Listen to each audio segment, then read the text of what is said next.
Hello, everyone. Good afternoon. Thanks for staying with us. And I know it has been a long, but I think hopefully fruitful 2 days of the conference. This session is a bit more, I would say, down to the practice level because we have a lot of great scholar and academic from kind of a theoretical or academic standpoint. But this conference, we want to actually integrate and also bring in some people, their experience and their insight from their daily practice. Today, we are very honored to have three distinguished panelists with us. Maybe I will just first introduce each one of them, and then I will kind of give you a more detailed bio of each of the panelists. On my left is Mr. George Leung. I think Venerable Hin Hong, most of us know. And then Mr. Andrew Fung. Probably I just give a very quick introductions of Mr. George Leung. I think many of us in the financial industry would know George and Andrew by reputation and also their huge experience in the industry. If you read local news from time to time, you'll hear commentary from them. But I think what probably you don't know is both of them actually have strong affiliations with the university. They have been a great supporter, and of course they have been very engaged with community. Yesterday we talked about some arrogant financial practitioner. I would say, like from my interaction with them, they are very, very humble. They are wonderful and very, very good mentor to a lot of the lay practitioners in the industry. George, in his official capacity, he is the advisor Asia Pacific of the HSBC. You'll see some of the material later on, some signs of or some trails of HSBC in there. He has been in the industry for sure for very long, various positions in the finance banking industry. He is a renowned business economist and, of course, a very influential public policy commentator. Of course, he has also other various community service capacity, but also I think probably one of the more important and most important one, I would say to us, is that he also helps serve in the management committee of the Center of Buddhist Studies. So big hand and welcome George again. Venerable Hin Hong, I probably don't think we need a lot of introduction, but I think for our friends from overseas, he is a great Buddha teacher and I would say like an important mentor to many of us. Many of us know him for his great work with the Center of Buddhist Studies. He is and still always our founder of the CBS. He was the former director of the Center of Buddhist Studies, currently the senior advisors of the center, but also now carry on a very important initiatives on the Buddhist counseling. His past life, I would say, has a lot of affiliation with the security industry. You can imagine before he became a monastic, he was actually a stockbroker working in the security industry. So that's why he could share with us a lot more about his perspective, but I think today probably a little bit more from the Dharma or the spiritual perspective. So welcome, Venerable Hin Hong. And last but not least, our Mr. Andrew Fung, he is now the CFO of Henderson Land Development Company. Is a property, very important conglomerate in Hong Kong. But of course, I think many of us in the industry in the past also know him for his huge vintage and very influential career with Hang Seng Bank. We are all loyal customers to Hang Seng Bank and HSBC. And of course, I think more importantly, I would also say he is a great Buddhist practitioner. Today, he will also share with us some of his insight, trying to share with us from not only the finance perspective, but also from the Pure Land perspective. Again, he is a great supporter of a lot of the very important community services, but also like for the Hong Kong University as well. He has various volunteering and selfless support for the Hong Kong University in various capacity. Welcome, Andrew. So the toughest part for me is done because the later part of the panel, I will first invite each of the panelists. They have short presentations. I think that would be very, very helpful to kind of lay out the framework of what we're going to discuss today. The topic of today's discussions is sustainable finance. I think we heard a little bit about sustainable finance or the sustainable finance initiatives or impact investing yesterday, but today, some of our panelists from the industry will actually share with us like what is actually at work right now. And of course, Venerable Hin Hong will share with us from the kind of the Dharma Buddhist perspective. I'll first invite Josh. He has a few slides to share with us, and then Andrew, and then finally, last but not least, Venerable Hin Hong. Josh, please. Thank you, Ernest. Distinguished guests, Venerable Hin Hong, Andrew, ladies and gentlemen. It's my great pleasure to be here today to share with you about the sustainable finance. Actually, we want to talk about the Buddhist finance. I talk finance a lot, I mean, in the commercial world over the past 40 years something, but never talk about the Buddhist finance. This one is a really an interesting subject. Because over the past 2 days, we talk about Buddhist economics. At the moment, we still find quite a bit of difficulties in the Buddhist economics, particularly in the relation with kinds of a tradable economic system under the Buddhist value.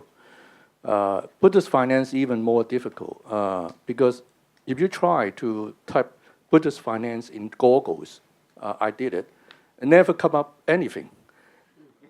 I type Buddhist economics, that's quite a bit, like Ernest's lecture and everything, you can find in the Googles. But I type Buddhist finance and nothing comes out. So it just shows that, it's so rare, in this field about the Buddhist finance. One of the difficulties is, for example, say we heard about some other similar types of finance in relation to religions like Islamic finance. I think you probably heard about it.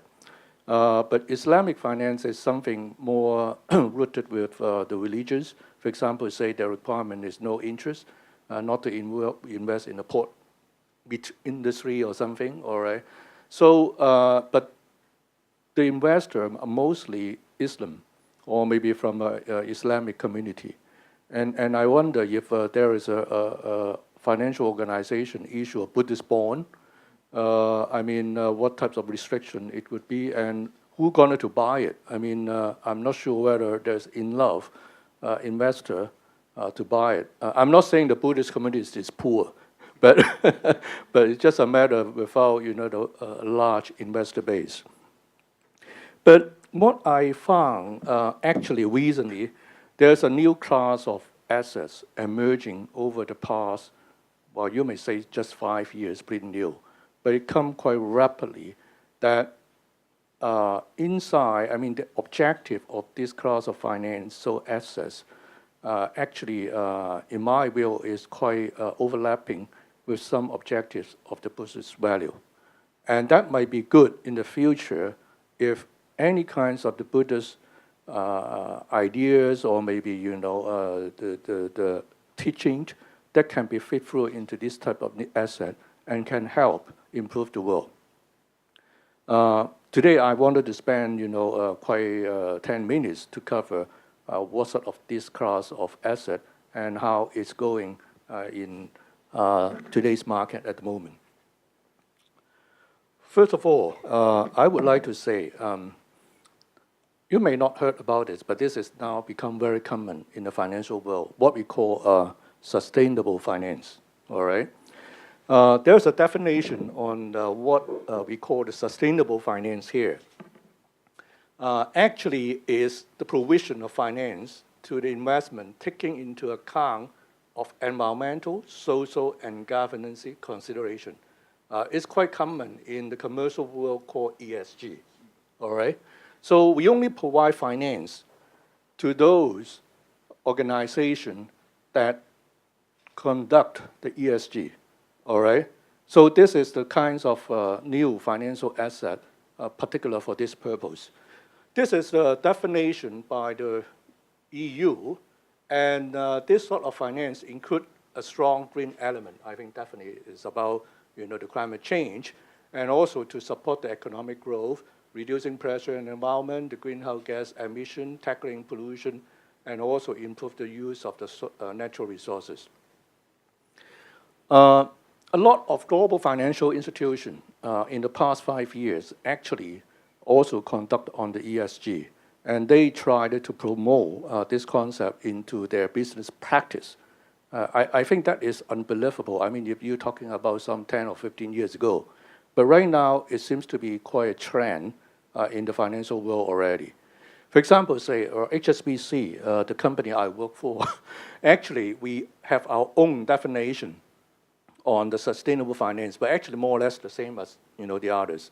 That is any form of financial service provided by our bank, which integrate the ESG criteria into our business and investment decision. It covers the financing and investment activities needs to support the UN Sustainable Development Goals, and in particular focus on how to combating the climate change.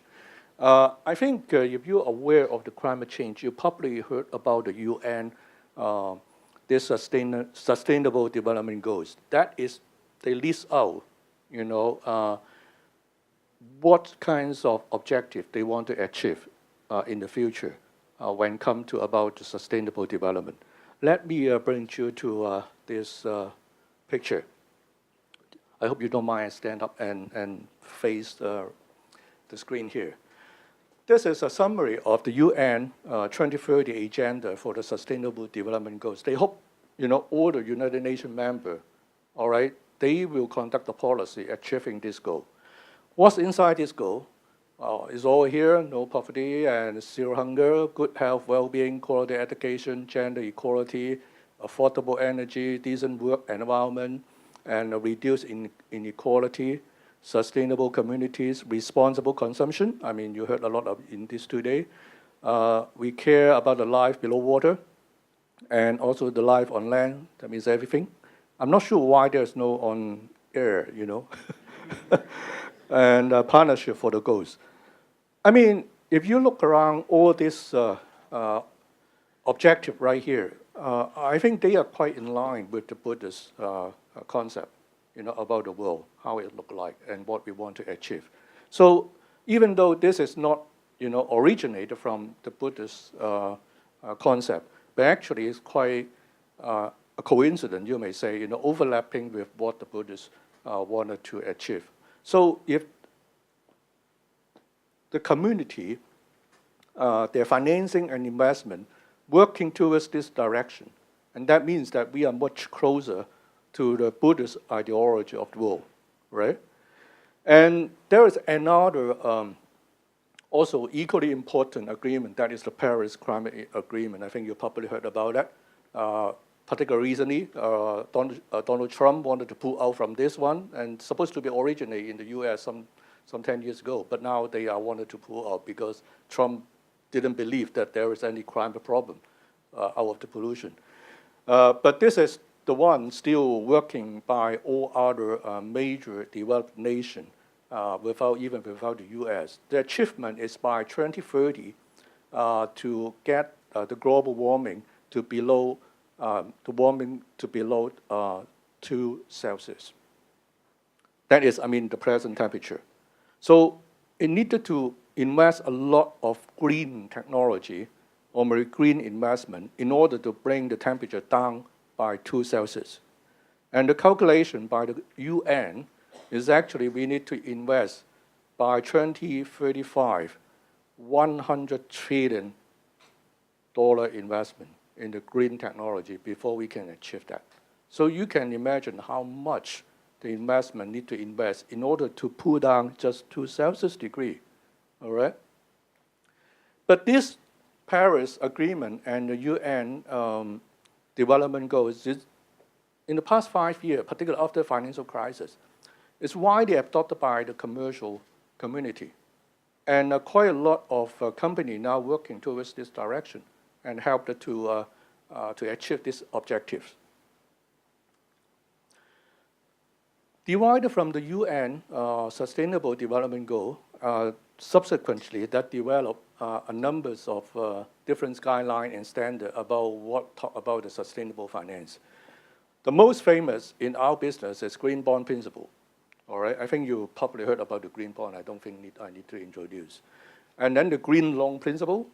Bond is the money we raise from the bond market. Green loan is the money like the bank, borrow to the company to invest. They must have a project that is green or social or sustainable before they can get the money from the bank. All right. And also the primary bond standard, and there are some other kinds of bond standards as well. I mean, right now, because it's just a very initial stage, so that's why there's a bundles of different standards comes out. But eventually, I think it will emerge to one or two for the whole world to observe. First of all, the green bond principle is talking about the bond where the proceeds will be exclusively applied to finance eligible green project and aligned with the GBP. The proceeds, I mean, I all this out here, I don't want to go through in details. Basically, that is invest in those sorts of projects that is green in nature. So the money raised from the green bond market actually can only invest in those green projects. But what sort of project considered as green? There is a difference of guideline laid out by the United Nations and other international organizations that you have to fulfill a bundles of requirement. Then that is considered as green. Then you can get the money from that. All right. So another one is what we call social bond principle. It's a further expansion of the green bond concept. We don't want just green. We want something more positive social outcome. So it's not just talking about the climate. So that's why this one is more weak. It's saying the proceeds of the bonds that for the new and existing project with positive social outcome. But this is arguable. What is positive social outcome? All right. So that is require the involvement of a social bond principle before you can apply this proceed. But actually, right now, the ICMA, that is International Capital Market Association, has been working in this direction, giving out the kinds of definition so that those people participate in the market can follow. Other than a social bond, there is called another sustainable bond. All right. So, but you may ask, what is sustainable bond? I put it out here. That is exclusively applied to finance and refinance a combination of green and social bond. Some sort of bond or investment that is green but may not be social. Some of them are social but not be green. For example, say you raise the money to give affordable housing to the poor people, and that is from the social bond, but may not be green. They may not build in a green building, all right? But what sustainable bond is applied to those green and social. So it's a more advanced types of concept in the sustainable finance area. This is the picture I wanted to demonstrate, the relationship between the green bond, social bond, and the sustainable bond. And the major organization that promote this is ICMA and also the primary bond initiatives. That is what actually happening in this field. Of course, there are a number of other multinational organizations also working on that. The World Bank, Asian Development Bank, International Financial Group. You probably heard that just 2 days ago, the IFC signed agreement with Hong Kong Monetary Authority of providing a green building, and that is also falling into these categories. And also there are other financial institutions like HSBC and Moody's, they are all working on this. The role of the ICMA, just a brief introduction. I mean, they just provide, the green bond principle, but this one is actually some sort of a private organization, organized by, non-government, all right, to push for the idea of having, the green bond, social bond, and the sustainability. The relationship among different initiatives, that UN is an international organization, Paris Agreement is an international convention, and while the green bond principle is actually originate from the private sector. A number of years, I think we should note that. Actually, the SDG, the Social Sustainable Development Goals, launched in 2015, not that long ago, just 4 years ago, all right? And the social bond, the green bond principle and the social bond principle, the guidance actually released last year. I mean, it's pretty new phenomenon here. It's not talking about something already well developed in the past. So this one is just the trend emerging recently. There's also climate bond standard that is actually tackle the Paris Agreement, quite different from the green bond and the social bond objectives. I don't want to go through all this definition. I think you can get it from my slide later if you would like to read it. But what I want today to show you, the size of this market that originally just talking about 4 or 5 years ago, all right? First of all, the green finance market size. In 2018, that is the last year, the label green bond issuance talking about already 167 billion. It's quite a lot of money. I mean, the guideline just came out last year, all right? Surprising. The market share, USA, the leading. Surprising, China is the second largest, all right? We do have the largest green bond market in China, mainland China, all right? And then the third, France and Germany. And top 3 issuer, of course, I mean the USA, the Fannie Mae. Industrial Bank of China is the second largest of this green bond, all right? Okay, put it into a chart. You can see that back to 2014, we have less than 50 billion. Today, we have 167, just a few years. So you are talking about green bond seems to be something, not very commercial, all right, because you have to fulfill the green principle before you can get the money. Just like what Andrew said to me before the seminar, this one is not really cost effective because if you fulfill a lot of green element, that means the cost is much more expensive. So from the financial world, it's not rational. Why you have to get on, some exercise that costs you more to finance? But actually, that is already happening in the market because right now, the market become more aware of, the climate change, the impact on the economy. So that's why a lot of organizations would like to introduce this sort of financing scheme. I would say in the future, in the 10 or maybe 20 years, if no company fulfill the ESG, you are not going to get finance from the financial institution. All right? So if you say you are engaged in an industry that make a lot of pollution, all right, or maybe not good to environment, you better to find money by yourself. And we will not be financed by the financial world. So that's why that's the trend that force, to clean up the air in the world. Take a look. The top 5 issuer, USA, and luckily we have China, the second, because China has been considered as the most polluted part of the world. All right? If we are not going to clean up in the mainland China, the rest meaningless. So it's good to see China actually come to the next for the green bond issue. But of course, I mean, their green bond is whether it's fake or not, like those from Taobao, I don't know. But actually, they label themselves. I mean, China got their own criteria, all right, on the green bond. There's also green loan. That is, as I said, not just the money raised in the bond market, but also the loan market. In HSBC, we also committed by 2030, just 5 years later, we will invest more than $100 billion in the green loan, all right?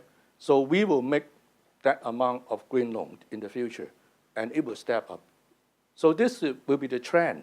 I think this is good, that led by the financial sector, because without finance, you can do nothing. Your business will be quite small. It's not in big scale. But if you can obtain finance from the bank, you can expand your business. But if you are not fulfill the green principle or social principle, you're not going to get any money from the financial institution. So that is the trend now on the way. Sustainable financial market size, you see right here. This is green, this is sustainable, this is social, and this is other. Now it's talking about already $220 billion in just a few years.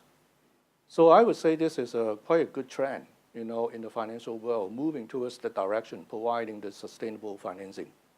And I think definitely will be in the future for all the financial institutions to follow. As I said, in order to get the world cooler by 2 degrees in 2030, we have to invest US dollar 100 trillion. And I just showed you that the green bond market with the social bond and also the sustainability bond, altogether we are now having accumulate issuance of around 500 billion. So it's still quite far away, talking about 100 trillion. So still have a big market, to go. But anyhow, it grew quite rapidly. Every year it's double, in the financing. We are just talking about in the past 5 years, out of nothing. So as I said, if I put on the projection for next 20 years, 10 years, you will see maybe 1/3 of the market share will be all kinds of sustainable financing. And they are all fulfill the UN sustainable global growth. So that means that we are working, towards a world that is, I would say, maybe aligned with the concept of the Buddhist value. But whether or not, I needed to count on Venerable Hau-chung to tell me in the next section. I better stop here and let the others speaker to follow up. Thanks a lot, George. So it's very up to date, and I think give us a kind of an account on the latest trend in the industry. Next, may I invite Andrew to share some of his thoughts with us. I don't think Andrew has slides, but I think please give us your thoughts on, I think, both from the finance perspective, and then I think you will lead us to more Buddhist discussions. Good afternoon. Actually, it's very difficult for me to participate because first, 20 years ago, when I was at HSBC, I sat next to George. So we've been working together for some time. I know if I prepare PPT, 60%, 70% will be copycat. So, and on the other side, on the spiritual side, I've been following Master Hau-chung for 10 years. If I write something on the spiritual side, probably another copycat. So it's very difficult for me. So I decided to write something between spiritual and the mundane world. So George I know George will do a very rosy picture for green financing or sustainable finance because he's a banker and he's part of his sales jobs. So I just would like, on the technical side, tell the difficulty of sustainable finance. First, George is just part of the 4 roles in the sustainable finance in his career, in his job later. And there are another 3 parts of this sustainable finance. There are about 3 to 4 roles in green financing. Provider of ESG and corporate governance research and rating agencies. That actually is the one who would like to promote green financing or sustainable financing most because they are the rating agency. More sustainable finance, they got more rating fee. So this is the most, they encourage green finance. For a green loan, the leading bank will form a syndicate of loan providers. The borrower can be a corporate or a special vehicle for a project. So you see, George is a banker. More sustainable finance, he makes more money. But actually it's good money, good karma. So it's good. For a green bond, there it will be an arranger, and the underwriter is the debt capital market unit of an institution or a bank, or a number of underwriters. Okay, but the more important thing is investors of the bonds are largely fixed income managers who buy bonds, invest, and get a rate of return, or insurance companies, and some specially set up green funds. If you are Buddhist, and like myself, who's a Pure Land follower, or Hau-chung, probably if the Pure Land is so desirable as our next destination after this life, I hope Master Hing will bring me there someday. So I always invest in Master Hing's teaching. The description of the living environment in the Pure Land, in the Amitabha Sutra, Amitha King, if that can be the benchmark of this life too, that will be wonderful.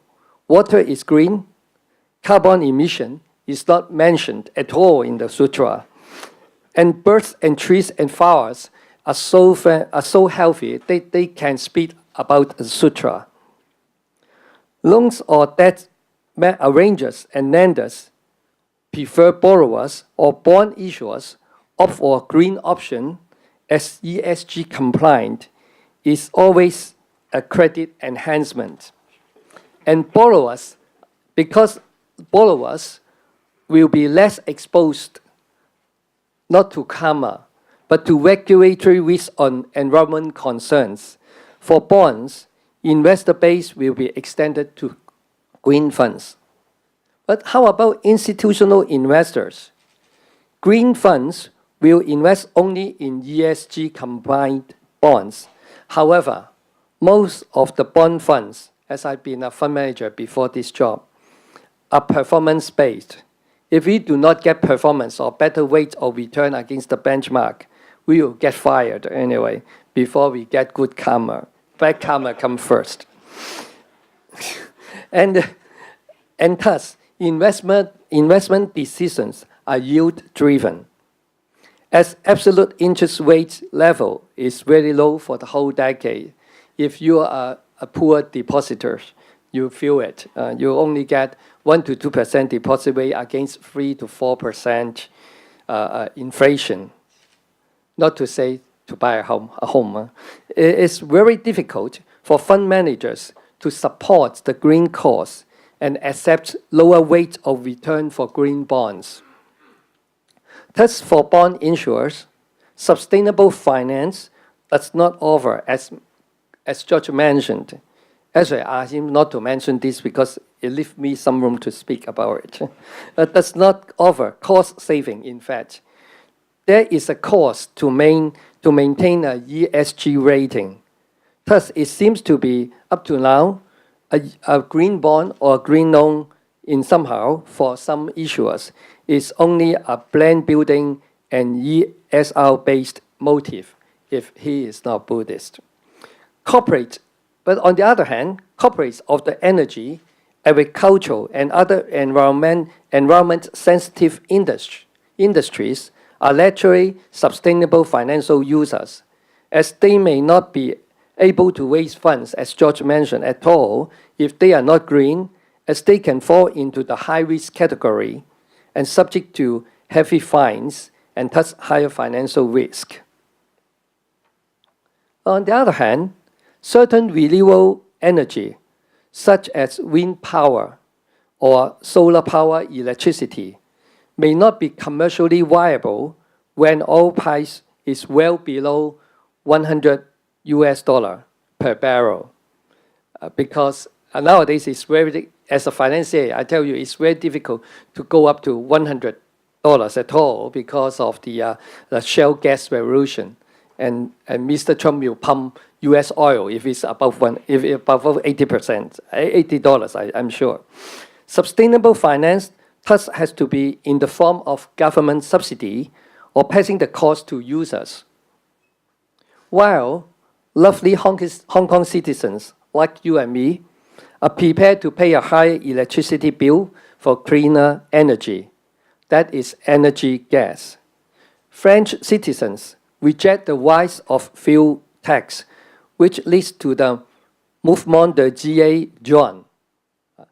While it's happening every week, every Sunday, while justification should be case by case, the present cost is paid for a better future, or in some cases, remedy of the past, like George just mentioned. Why China is the second largest green bond issuers? Because we pay the price of damaging the environment for 20 years for accumulation of wealth. Actually, we pay the economic cost for that, and now it's a remedy. So this, in fact, fell in line with Buddhist principle of relationship between cause and effect. 如果你相信因果, we pay for it. I'm now working in a property developer. We are keen to build green buildings and run green property management culture. In fact, all the new buildings have green elements. However, it's not a must for us to issue green bonds. There have been a number of green bonds issued by Hong Kong corporates, including developers. However, it's at large CSR based, as there is no substantial cost of saving or expansion of investor base. There are not a substantial number of green funds in Asia up to now, but it's growing, as George mentioned. From one who studies Buddhist philosophy, there can be a deeper cause to choose sustainable finance. Commitment to the sustainability clause has a strong correlation to minimalism, 簡約主義, which is an essential element of Zen Buddhism. Master Hin Hong always teaches us to distinguish what we need and what we want. But actually, sometimes I always think, what I need is what I want. That's my own karma. One of the most, and I always regret for that, I buy something I don't need, and I regret. Master Hin Hong, one of the major Zen trainings is such awareness, to be aware what we need, but cautious to be what actually is what we want. Once a corporate has committed a sustainable financing, it will be subject to annual review of this commitment. It's just like a guideline. The corporate thus may accumulate among staff a convention of subtraction of unnecessary usage of environment harmful materials and minimizing unnecessary waste. If such a good culture can be materialized, sustainable finance is justified. Experience tells us that people tend to be happier to move into a new office building with an apparent green environment, which can generate intangible value such as better quality of work, higher productivity, more engaged team spirit, and a more stable staff force. As Master Hin Hong teach us Zen and tell us how to improve the quality of our thinking and heart. These have to be corresponding with a better environment. When we practice tea ceremony or Zen of tea, we still need a good garden, lights, flowers, and good tea. Of course, these all need a good environment. So I leave the final part to Master Hin Hong. Thank you very much. Thank you so much, Andrew. I always appreciate, I think, both George and Andrew frankness, and I attend quite a bit of sustainability finance forum from time to time. There are a lot of kind of sometimes very idealistic discussions, but I think from George you actually get very, very latest kind of figures and information about like what is kind of the positive, the optimistic side of green finance. And from Andrew, because they are both very experienced banker, they know in what segment that you're going to face challenges or obstacles for implementing sustainable finance. So if there's no cost savings to sustainable finance right now, maybe there's still some tax saving, but there's not enough. is there any karmic savings, Venerable Hin Hong? Like, can we, if investing in this life is a problem, can we actually get more insight from you how to invest in this life and at the next life? Venerable Hin Hong, please. Thank you for the introduction, Ernest, and George, presentation, and Andrew, elaborations on the discussion is very inspiring. Actually, economics is a subject that I put down for many years. I studied it when I was in undergraduate degrees, and after that, I became a stockbroker, and then now a monk. And because of Ernest, then I picked it up, and it's kind of, for me, it's kind of, interesting. Okay, let's work on it. And I basically came up with this PowerPoint yesterday night. and I found it interesting. Okay, so capitalism rules the world, as Andrews pointed out. Capitalism, as you listen to Donald Trump, you certainly feel that, yes, capitalism is now ruling the world, and capitalism has served us all well. For the past 50 or 100 years, basically the world economy is ruled by capitalism.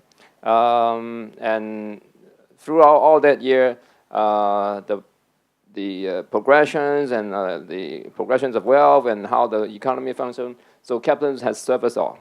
However, it may be time to review and look for the ways to enhance the theory so that the world and the world resources can become more sustainable.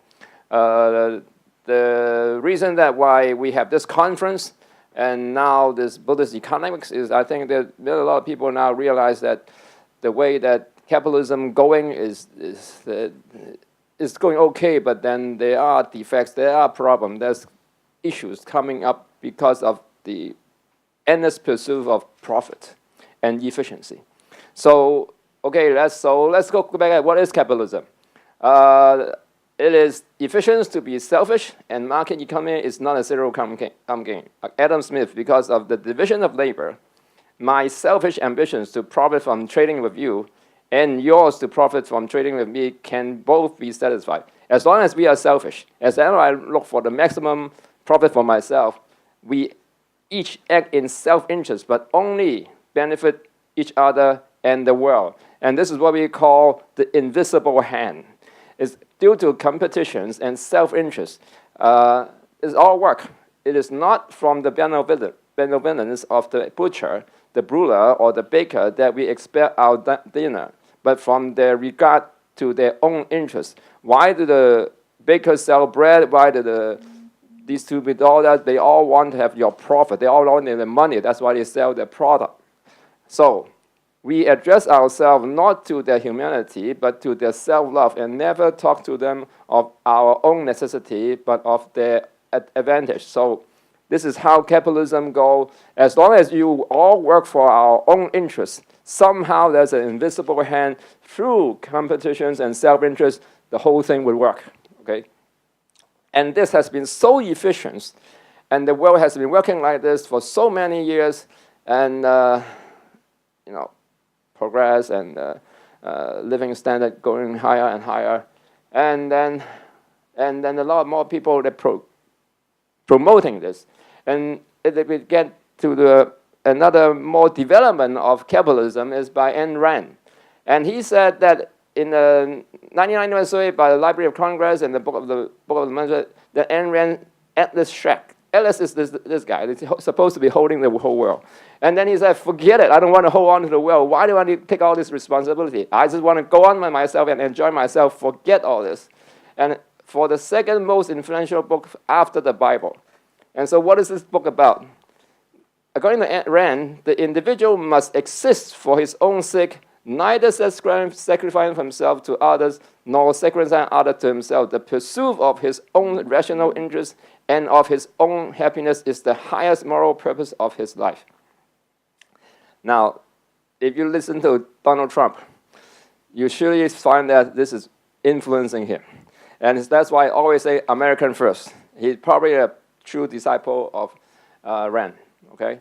So my philosophy, in essence, is the concept of man as heroic being with his own happiness as the moral purpose of life, with productive achievement as his mobilist activity and reason for his only absolute.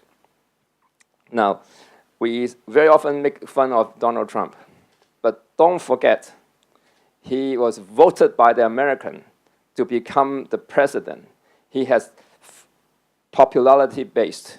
So these people talking about self-interest, we make fun of it, but it's basically supported by a lot of people. Now, however, what is wrong with this? There is a problem with the economy that is primarily driven by self-interest. We see it all the time in equality, in distribution of wealth and resources. That's why the wealth gap is so large. Environmental costs due to overproduction and overconsumptions. Capitalists always talk about increasing profitability. How much have your profit increased from last year? If your profits growth is slow, then your stock is go down, and then the CEO gets into trouble. So there's always an endless drive for productivity growth, and then for your profit to grow, then your market shares must grow, your market size must grow. Then you need to create consumption. You need to create all that, the needs of people. People come buying back for your things. So that, that's always for the production, overproduction and overconsumption, and then there's a cost to environment. And then, most of all, that's why what Andrew is saying that now we need to meditate, mindfulness. It's all because due to stress. Now, where does stress come from? The stress that arises from the endless drive for more profit and better efficiency. What does it mean by efficiency? Efficiency is meaning one person doing two-person jobs. So if you are working longer and longer and more jobs and more duty for less money, then it's called efficiency. And this drive for endless profit and endless efficiency is creating a lot of stress. Now, if you allow this to go on, well, I will have more business. Maybe that's good for me. So I'm 賭米幫自己啊。Okay, so this is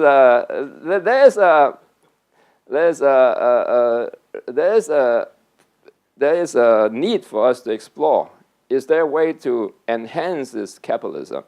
Now, so there is a need for a sound economic theory to counterbalance the beautification of selfishness. Selfishness is now, according to Donald Trump, is okay. A lot of people say, according to capitalism, if you are not good enough, you die. If you're eliminated, if you are in account of Darwinism, the survival for the fittest, you're not fit enough, then you die.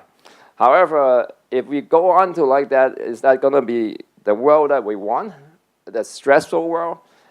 Is there a world that we can be more sustainable? Okay, so this is there a more sound economic theory for that? So I look and I found out there are some of these economic theory. And the evolution cooperations, and then the prisoner dilemma. What is the prisoner dilemma? This prisoner dilemma is a very interesting concept. Now let's play all game. Well, let's all play a games, okay? Now suppose nobody in this room raised their hand, okay, for 10 minutes. Nobody raised their hand. Then everybody get $1,000. If nobody raised your hand in 10 minutes, everybody get $1,000. Now, if one person, the first person that raised their hand, the guy get $1,500, and nobody else get money. Okay, if everybody don't raise their hand and sitting quietly and listen to my talk, at the end of 10 minutes, you all get $1,000. Now, if one person raised his hand, and the end of within that time, the first person that raised his hand, he get 1,500. Would you raise your hand? No, why not? You get 1,500. Now, well, if I'm looking at you, now let's say there's a button beside your chair, and you push it, I only automatic transfer, pay me to your account. Now, would you push that button? If you raise your hand, then you have, oh, well, maybe you'll be embarrassed. And now, if there's a button by your chair and you push it, and I go into my my iPhone, on my phone, and then I pay you pay me, and nobody knows. Would you push? Now, be honest. No, I'm sure probably you guys won't, but somebody would, right? Now, this is called, well, let's go on, okay? Another one. Now, same thing, but this time the person that pushed would get 1,000 and nobody else. If you can all sit quietly for 10 minutes, you all get 1,000.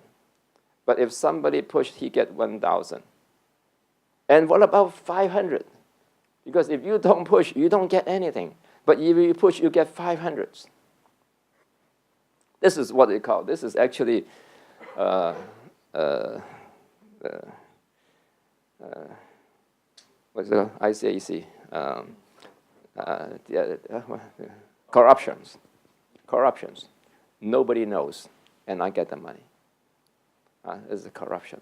There's a lot of people who do that. Now, this is what we call, now, how can you all get $1,000? Now, for example, Andrew pushed first. He get 1,500. Then we know that Andrew pushed. Then what happened? Yeah, hit him. Hit him. He said, shut up, don't do that. So we hit him. And then sometimes then Vian pushed and then hit him. And then after a while, then you all need to do what? You all need to talk, communicate, agree, right? And so that we all get $1,000 from Venerable Hinong. So you need all to cooperate. You all need to discuss. You all need to work together. Otherwise, you don't get 1,000. There's only one person that get 1,500 and 1,500, right? So this is what they call the prisoner dilemma. So the prisoner dilemma is well, don't look at this. They get a Nobel Prize for these things, you know. And it's supposed to be, now that the game is like this. Now, if there's this, well, these two guys stole some money together and they got caught. Now, when they got caught, the police took them to the different compartment. So now, if prisoner A stays silent and prisoner B stays silent and don't betray the other guy, then they all get 6 months and then they go out, okay? Now, suppose that prisoner A stays silent, but prisoner B betrayed prisoner A, and then prisoner A served 10 years, and then prisoner B go free. It's all his fault. He did it.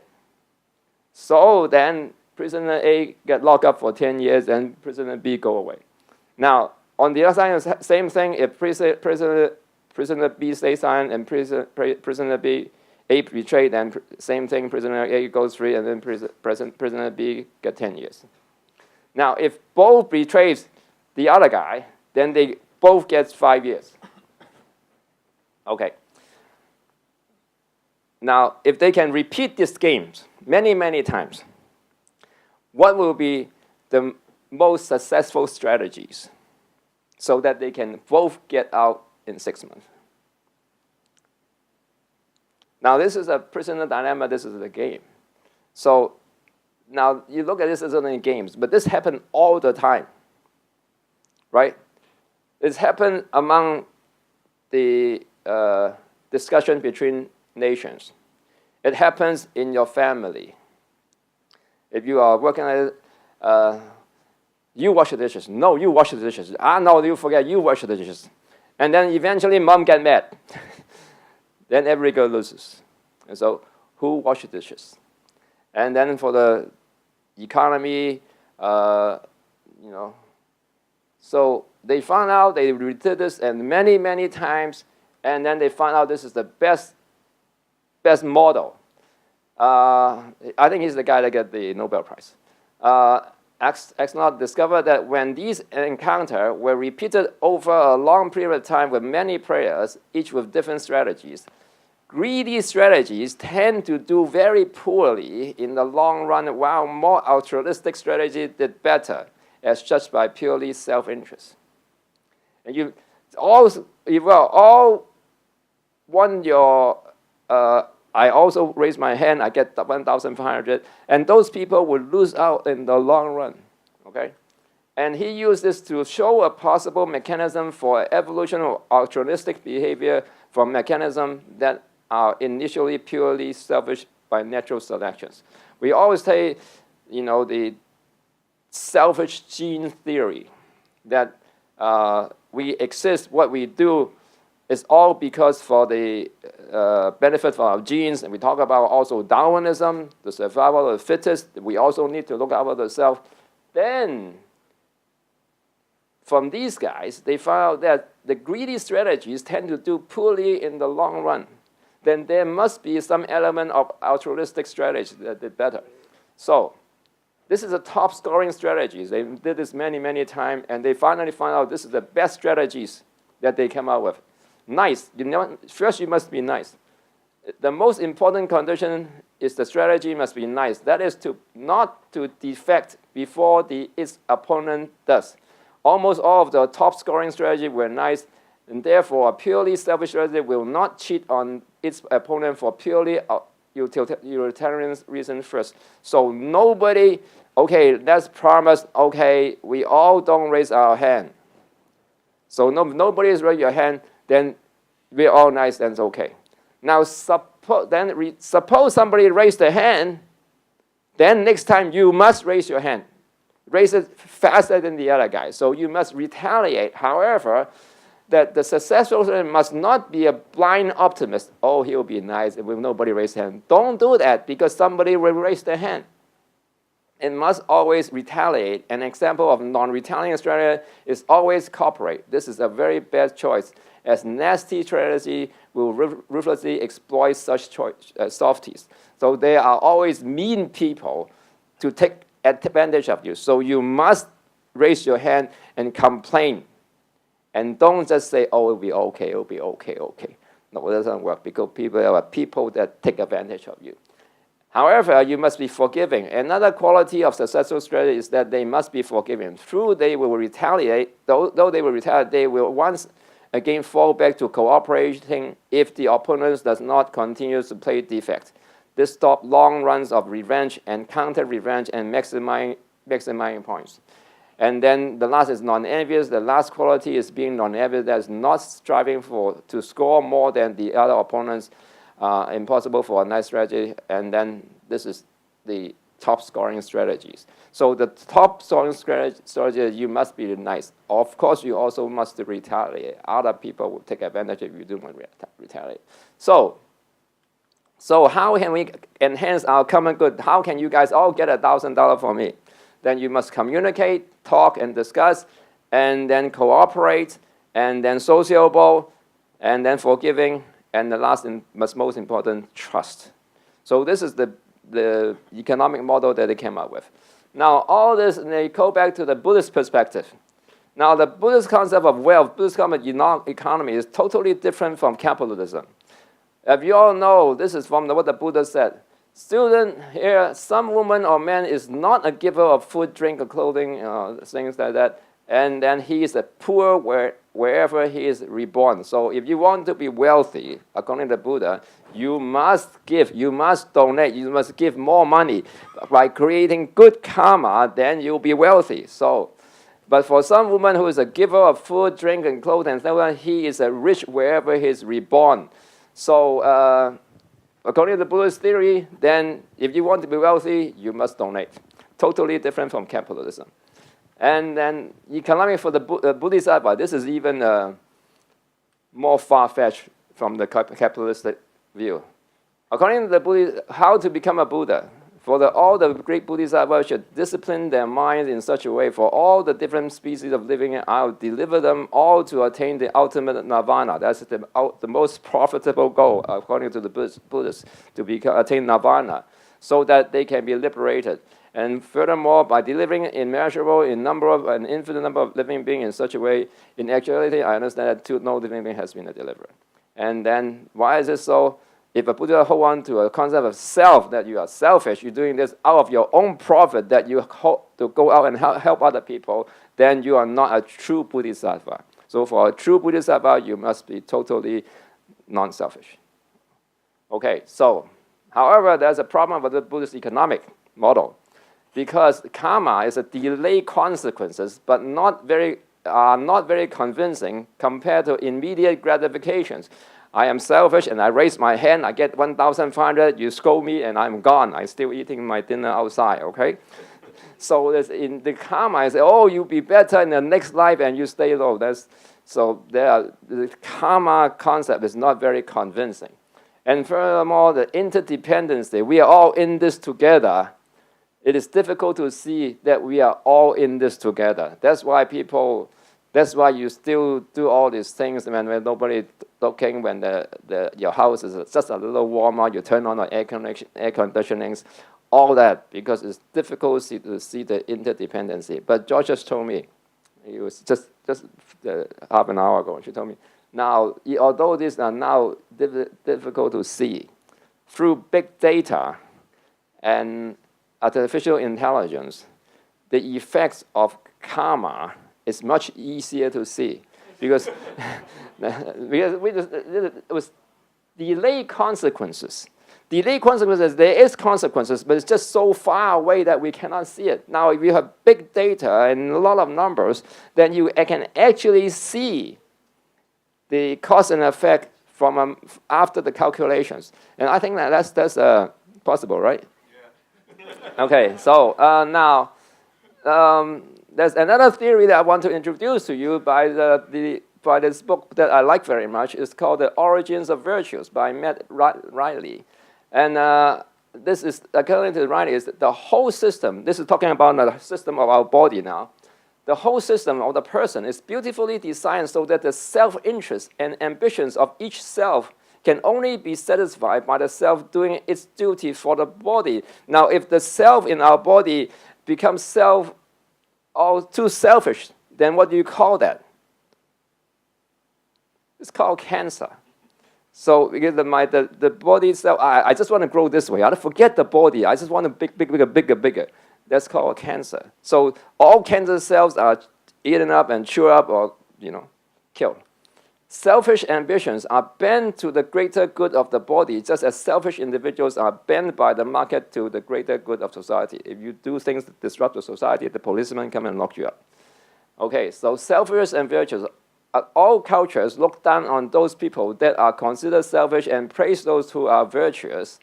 And selfishness is almost the definition of vice and immorality. Murder, theft, rape, and fraud are considered crimes of great importance because they are selfish or spiteful acts that are committed for the benefit of the actor and the detriments for the victim. So if you are a hero, if you are a virtuous person, you always look after the interests of other people. And then, in contrast, virtue is almost by definition the greater good of the group. Virtuous acts like cooperation, generosity, sympathy, kindness, self-interest are all unambiguously concerned with the welfare of others. So, it is profitable and natural to be virtuous from these selections from our body.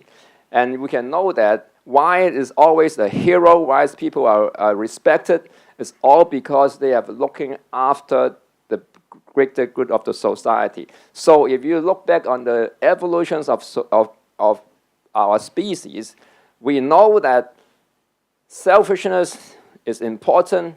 However, we also know that those people that are more respected are those people that look after the good of the whole society. So heroes, those people, so it's also natural for the people to be also virtuous, okay? So besides being programmed by our genes to be selfish, to look after our own interests, we are also built to be social, trustworthy, and cooperative for both self-interest and the benefit of greater good of the society. So, self-interest and interest of society should not be separately considered. So, this is my theory, okay? Frame and reputations. What other think of you, your virtues and contributions toward the greater good of society is called frame and reputations. The higher the moral standard and more altruistic a person's cooperation would be, the higher the frame and reputation of he or she would gain. And frame and reputation would improve profitability. That's why Hang Kei Dei Chan is now you buy a flat from Henderson land, then why they charge more for the flat? Because the reputation, Hang Kei Dei Chan, the flat is always better, right? So that's a profitability, right? Fame and reputation would improve probability. A bad reputation would certainly not be good for business. Now, you know, some of the developers are not so, they cannot charge higher price for their flats. Therefore, it is profitable and worthwhile to maintain good moral standard and be altruistic. So, the Buddha is also very concerned with image. The Buddha was very concerned with the public interest of the Sangha. The establishment of many of the Vinaya rules was to safeguard the image of the Sangha. So many of the rules was established so that the image of the Sangha would not be, you know, would not fall. Okay, so now this is my chart. Okay, bad reputation, bad product, low profitability. Okay reputation, okay product, some pretty good. And then good product and good reputation, highest profit.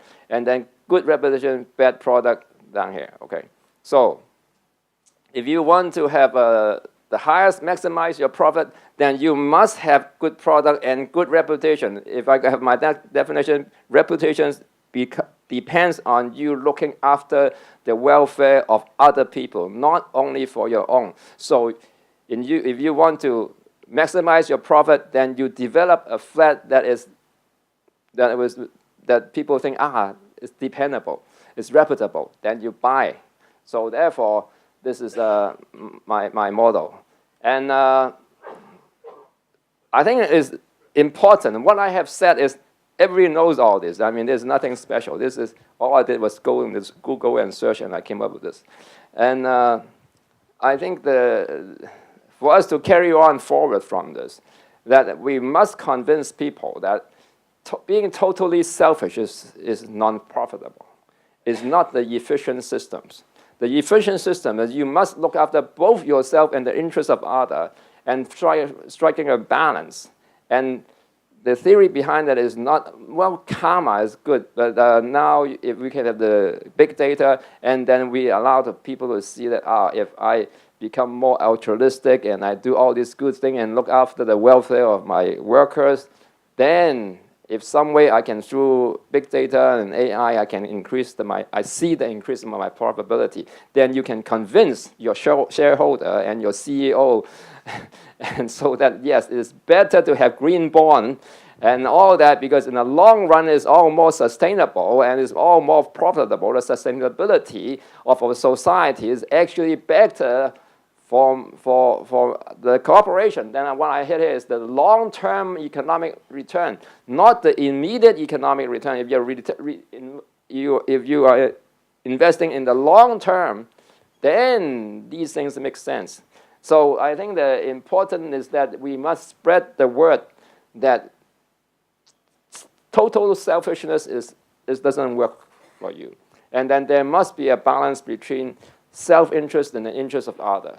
Only then, if you can convince people to do this, only then we can live together harmoniously, that we would not be so stressful, and then the world will be a better place. Thank you. Thank you, Venerable Hin Hong. Please stay on, and I will invite other panelists to join the panel. If I try to kind of connect the dot, I think from George, we talk about like some of the most recent trend in the sustainable or the ESG financing, the optimistic, positive side. Obviously, we heard from Andrew, I think from a very kind of experience or kind of a seasoned banker perspective, like what are the challenges and the obstacles that we are seeing, the cause, like what is kind of the incentives, so to speak, right? I think from a Venerable Hin Hong perspective, there's kind of a present dilemma, I think even for some of the sustainable products, right? Who are the first one going to participate? Like, of course, if there are enough people participating, then maybe the cost could be also lower, right? Because I think right now, for sure, scale is a question, and whether people, if there is a demand and supply, the more the demand, maybe the price would be also better as well. And I think also Venerable Hin Hong share with us like what kind of the fame and reputations and profit, or sometimes we will call it doing good and doing well, meaning that like by doing socially good, but at the same time you can receive good financial returns. Time really flies very fast. I think that the session meant to close at 45 for your tea break. That's your nourishment. But maybe I will like probably take another 5 minutes, but I think from now to 3:50, we'll have Q&A. I want to open to everyone and see whether you have any questions, or maybe if they have questions for each other, then I would just sit and watch and try to moderate. I'm going to dodge all the bullet. Any questions from the audience? Yeah, may we have the mic for this gentleman over there? Try to be quick, so I want to leave more opportunities to everyone to participate, because you have some very experienced, current and future world investors here. Thank you. Yeah, I will try to be quick, but as a practitioner in energy industry, I got thousands of questions about this financing. Try one, yeah. Okay. Yeah, I echo what Andrew mentioned. In fact, we have encountered a lot of difficulties when we try to finance energy projects. And what is that? This verification part is killing. Yeah, if you want to prove you are green, if you want to prove you are reducing carbon dioxide, the verification cost could be very, very expensive. And I've been running a few CDM, the Clean Development Mechanism projects in the past, and the verification cost is so high that those CER doesn't make sense at all. And then, I'm really excited to learn from George that, there's the green bond market is coming up, but that's for the investor part from my perspective. From the investor part, yes, there's some more choices for them. But for technology provider or project developer like ourselves, I assume that the yield for the green bond cannot be very different from the traditional one. Otherwise, itself cannot be very sustainable at all. Yeah, so maybe how do the cost and then the saving in terms of the yield, right? Because you're not getting better pricing. Then the problem come all the way back to developers, because we are going to bear the cost for that in order to sustain the yield. So that's I think, but yeah, it's very nice to see the trend that is coming up. But for ourselves or for many other developers I know, the problem is still there. And in most cases right now, we are not relying on those instruments. We are more like when we develop a project, we go for local government for kind of guarantee or to the bank and get a lower interest loan for that. And project financing itself is already very difficult. Yeah, in many cases, we go to bank, they talk about collaterals, where it's not really making sense for those projects. So I don't know if there's any insight that you can offer. That's your question. You can't touch it. We totally note what you said, and we absolutely understand the difficulties. Now, not just developer, but a lot of the people we borrow the money to them, they also face the same problem. For example, say you need to certify you are green. It's not just a single process, it's a lifelong process. Because if you say you build a building, you have to, from the start, the groundwork until the building, and after it completed, the whole process go for, say 3 years, and you have to verify in each of the process that are green before you entitle, that sort of financing. So it's supposed to be some sort of subsidies should be given by the government because you want green, and the cost should be bear by someone. And in the market, today we all go for low cost, and no one wanted to pay high costs in order to get the funding. All right. So this is the difficulty that all the government need to face. How to finance the green or social or sustainability financing with a kinds of government subsidies, because we all know that this is a kind of goodness to the society. Because if you go for green, the climate change will become cooler, and the world become better because less polluted. But the cost must be bear by someone. Now, what the UN and the international organization is to force, I would say, I hope you don't like this work, to force all you participants, including developer, to pay the cost. And that's why you may say that, in order to get the green financing, we have to pay, for example, say 10 or 50% more cost than the normal financing in order to get it done. Of course, I mean, Hin-Hung said already, you got a good reputation, you got, a symbol, all right, that you are green, might be good to the customer or something, but those are not really very substantial in the eyes of the investor. But I think right now, as I said, what the trend we are happening in the commercial world is to try to get the financial institution to force all you participants towards this direction. As I said, in the future, if you are not green, you are not going to get any financing. So I understand you have to pay 15 or 20% more cost in order to fulfill, this sort of certification program or a stamp, that you are green. But if everybody the same, that means the cost will be rising, of course. But I mean, you need to clean the air. Of course, you have to pay the cost. But the difficulty is that all the government realize that they can't subsidize everything. All right. I mean, you got so many developers here in Hong Kong. You got so many manufacturers in China. So how can the government subsidize everyone? All right, in order to maintain the same cost as what you get from the normal financing. They realize that it's not possible. That's why now the rules in the international institution is to force all the financial institutions to only offer green or sustainable financing. All right? If you want money from, as I said, from the financial institution, you must be green. Otherwise, you're not going to get it. You have to raise funds by yourself. So that is, what I see the trend in the next 10 or 20 years. I know that your difficulties, but as I said, the government unable to subsidize everyone. That's the problem. Venerable have some. I think the difficulty is can we convince everybody to don't raise their hand, because you need to see that at the end, everybody get $1,000. But people only see that I raise my hand and I get 1,500. And so in order for allow everybody to see that, I think it's things that I should say, you must spread the word. There must be education.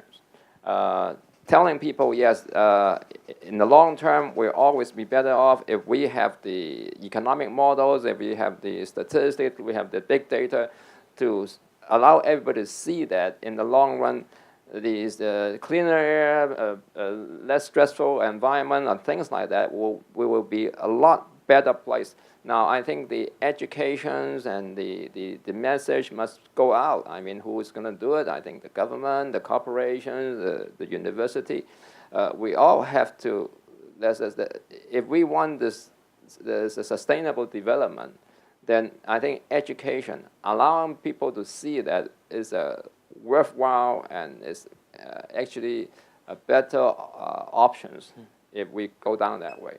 So there's this process, and once that process will take a long time. It's just like when we were young, corruption is a must if you want to work in the police stations. I mean, in the police. Okay, but now if you are corrupted in the police, then you get in trouble. So there's that process of ICAC coming up, people getting into troubles. And then we now expect a clean government.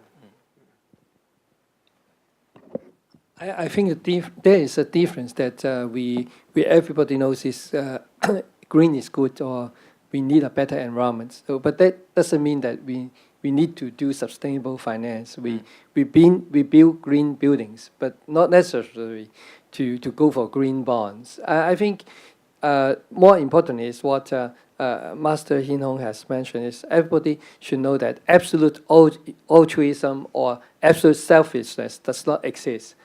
There have to be a balance between 利他主義 and good for myself.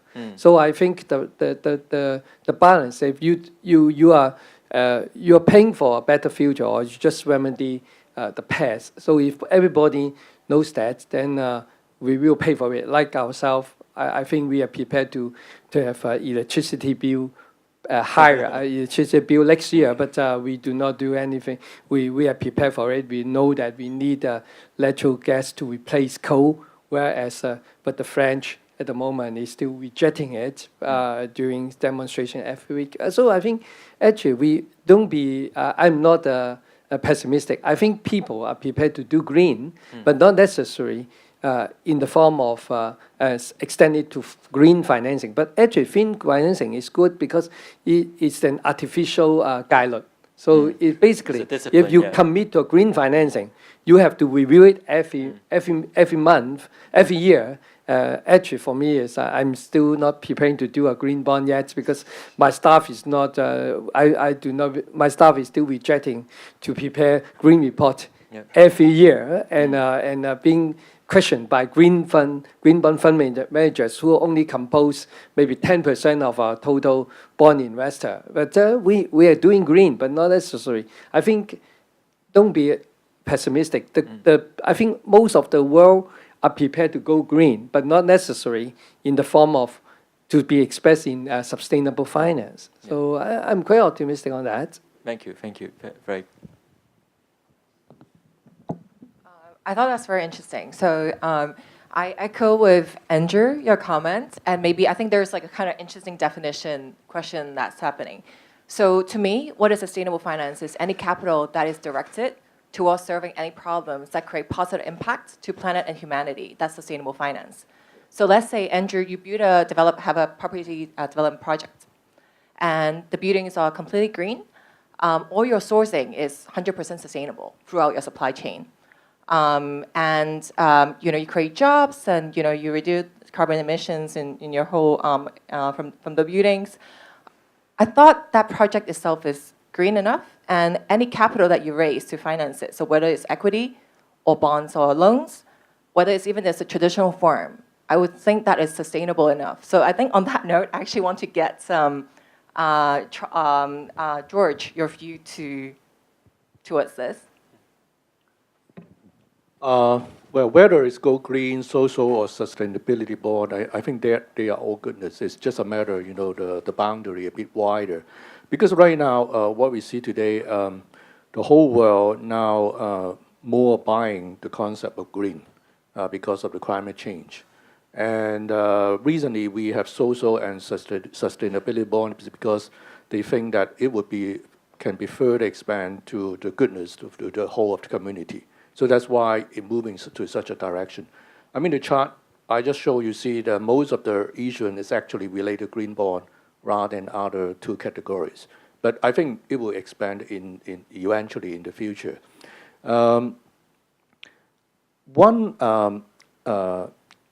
remark I wanted to make is whether you want to force someone to go green because more costly, as what we said, you need all kinds of new technology and also certification process. Whether they will go towards that direction, it all depends, whether the society already have a consensus, that is good, all right, to the whole of the community, and they go for it. For example, say, if that is not green, I'm not going to buy it, so it will rule out all the non-green projects. I mean, that is the key fundamental drive for the finance over in this area. We are banker. To be honest, we don't care whether green or not. But we do care whether we can sell green bond or non-green bond. If everybody go for non-green bond, I'm fine. I would not say still make money. I mean, my business still survival. Then we can go non-green bond. But if the whole world, whole community, the consumer, have some sort of consensus, we should go green. And that's why the banks come up with the green bond. I mean, that is the basic trend. Go back to the issue about the cost. Of course, I mean, I understand most of the problem. As I said, I give you a very simple example. You might probably heard from the newspaper it's very difficult to open account in Hong Kong, right? I mean, some time ago. Those are because of the financial crime. We want to clean up, the financial crime in the financial world, and that's why we need to check your source of funding. You have to give your address and where your money to go to. Otherwise, you won't get a bank account. All right? That's this extra cost to the customer.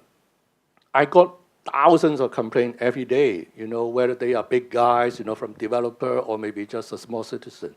All right? They complain, I bank with your company, more than 20 years, no more than me. Why you need ask me for the record of my income? Because it's quite costly for them to get all the information. But with this process, you can make sure there's no financial crime money run through the system. This is pretty costly. And you say you don't want to do it, all right? Then the only option, all right, under this current environment is you have no account. If you don't care, fine, you cash. Same as, the green situation. If you don't care about the green, if you don't care about the money, borrow the money from the financial institution, you can go non-green, right? So, that is the way. You may say the international organization, they want the financial institution to perform the kinds of jobs in order to work towards the UN goals in this direction. So, we all understand the problem, the cost of everything. But if the society wanted to be green, all right, then this is the kinds of channel, make use of the banks and the financial institution to work towards that goals, just like account opening.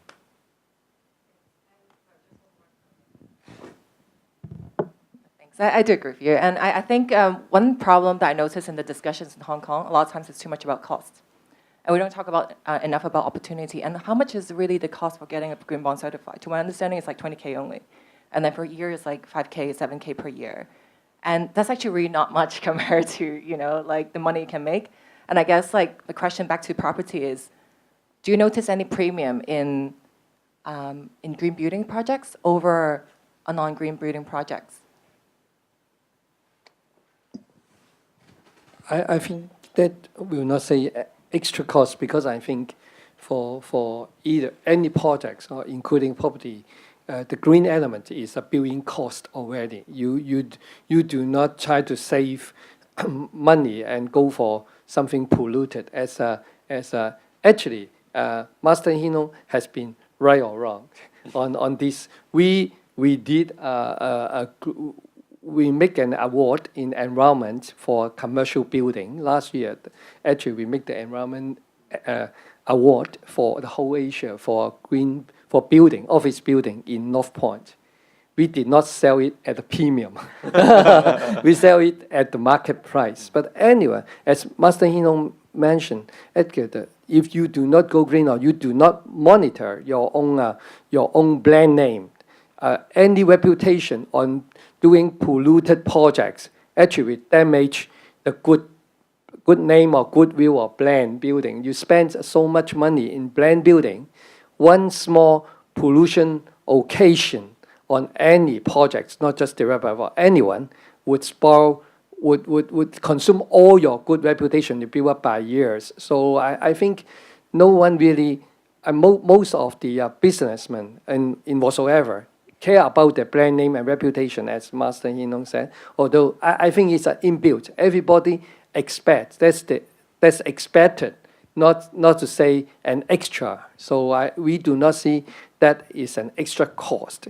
But given that, on coming back to your question is, although I go green, if I do a green bond, it's not the money I pay for rating or green EFG rating. It's just like if I do a rating for Standard & Poor or Moody's for my credit, I have to the follow-up paperwork and the maintenance cost in paperwork is the costly part, and the staff is quite have an inertia not to entertain such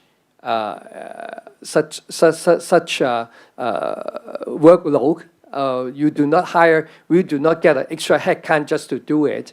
And actually, the building side, the building department or the architects, they're very green cautious because they want to get award, or that is most important for the quality assurance department. So I think that's separate. It's not talking about the cost of keeping green. It's the cost of getting a rating and entertain those who check you every year. So it's different. And we do not feel, unless, as George mentioned, at one day, no green unless ESG is a must, you have to get a ESG, otherwise your funding cost is going up. Then it's another story. Maybe in the interest of time, we allow for maybe 1 to 2 more questions. Yeah. Okay.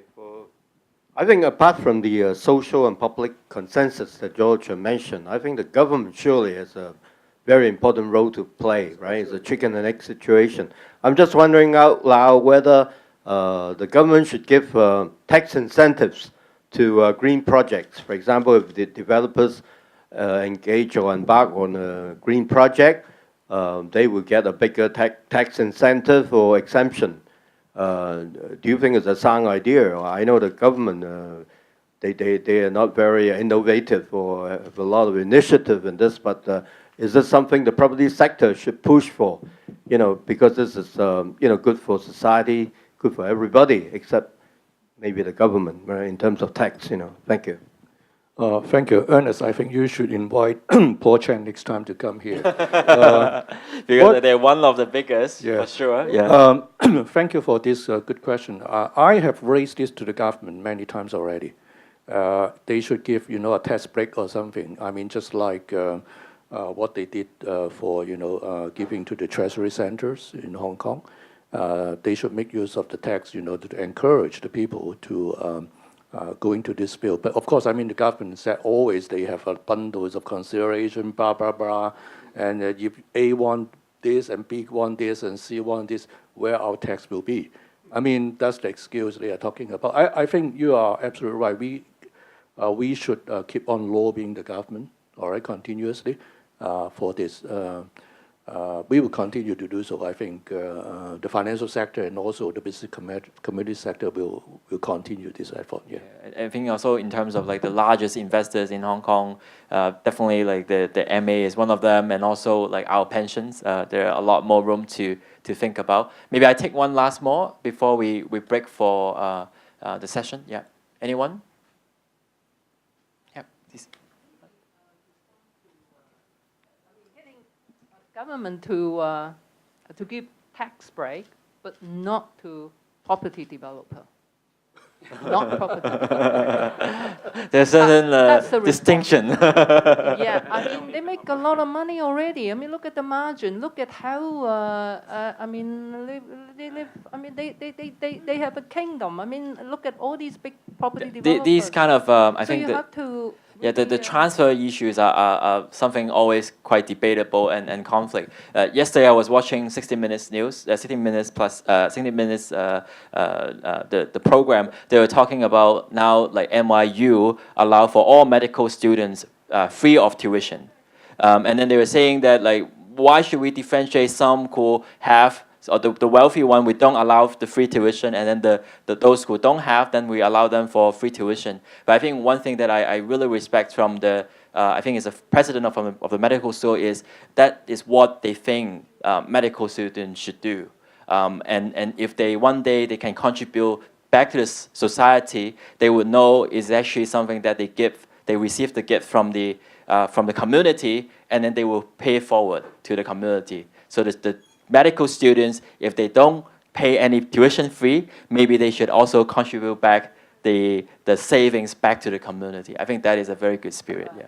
I'm sorry that because I work probably the audience get distracted because I work in a property developer. I don't think we need that kind of subsidy in terms of property. I think there are more issues in Hong Kong. Property building is not our major source of pollution in Hong Kong. It's probably we have to be more like actually the government has done it on the energy side. I think for getting a better environment in Hong Kong, it's not property building. So I'm sorry that maybe I got my own job got distracted the audience. I think we have to the government has a lot of angle to look at green in Hong Kong.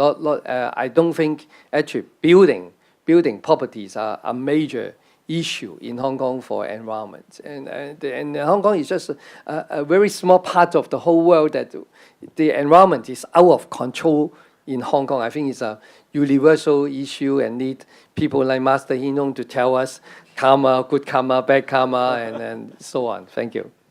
Thank you, Andrew. Thank you, George. Thank you, Venerable Hin Hong.